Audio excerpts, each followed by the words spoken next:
आटोपला का गं सीमा तुझं? वरद घाई करत होता.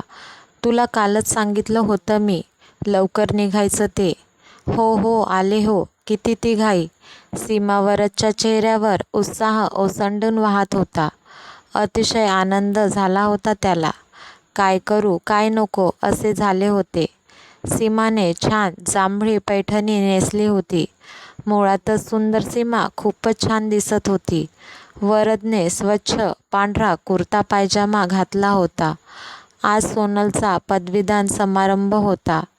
त्यासाठी सुरू होती एवढी तयारी. सत्कार होणार होता. सोनल त्यांची एकुलती एक लेक. कार्यक्रमासाठी आईबाबांची एवढी घाई सुरू होती.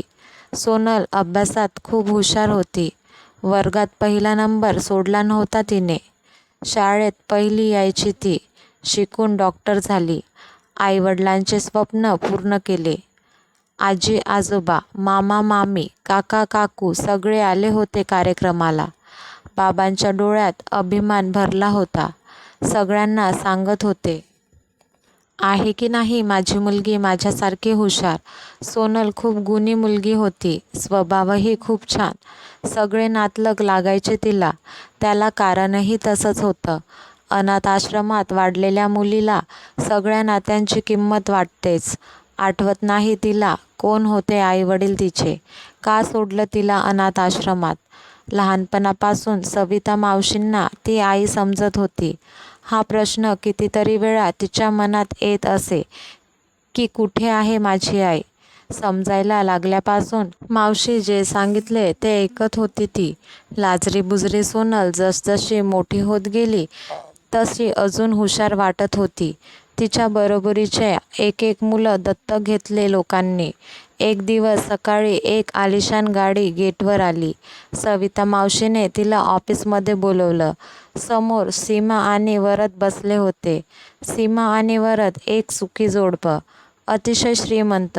घरात कसली कमी नाही. स्वतःचा व्यवसाय होता त्यांचा. दोघं खूप मेहनत घ्यायचे. लग्नानंतर 10 वर्ष झाले तरी पाळणा हलला नव्हता त्यांच्याकडे. तसा दोष कोणात नव्हता. पण काय अडचण आहे समजत नव्हतं. सुरुवातीला त्रास झाला सीमाला. आजूबाजूचे नातलग सारखी विचारपूस करायचे. त्यांचं ऐकून सासूबाई खूप बोलायच्या. सीमाने ते खूप मनाला लावून घेतलं होतं. बाहेर जाणं हसणं सगळं विसरून गेली होती ती. वरदला आता खूप काळजी वाटायला लागली. कसं होणार हिचं.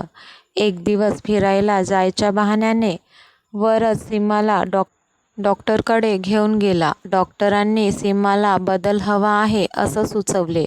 जास्त विचार करायचा नाही, आनंदी राहायचं सांगितलं. वरद विचार करत होता काय करता येईल.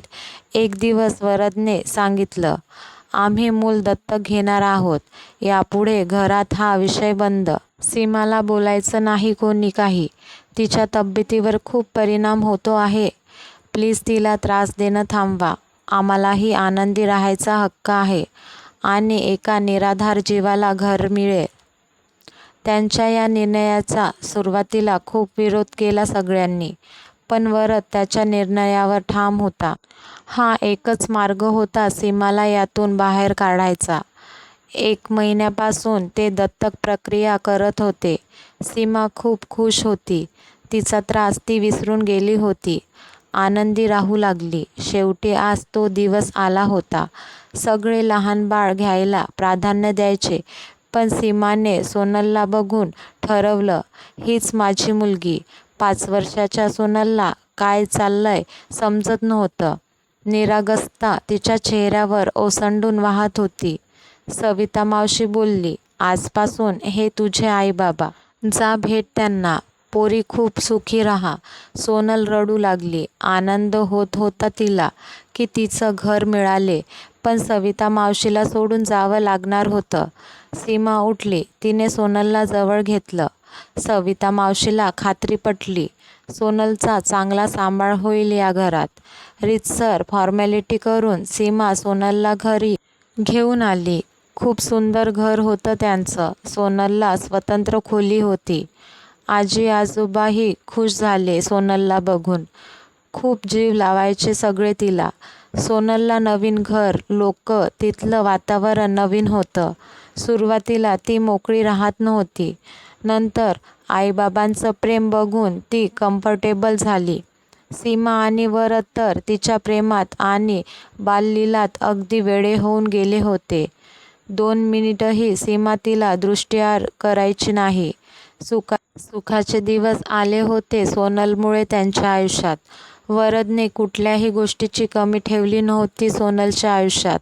दरवर्षी तिच्या वाढदिवसाला त्याच अनाथाश्रमात जाऊन वरद आणि सीमा सोनलच्या हाताने सगळ्यांना शालेय वस्तू दान करत होते. मोठी देणगी देत होते. सोनलच्या येण्याने सीमा, वरद यांच्या जीवनात आनंद आला होता परत. शिवाय सोनलला हक्काचे घर मिळाले, नातलग मिळाले.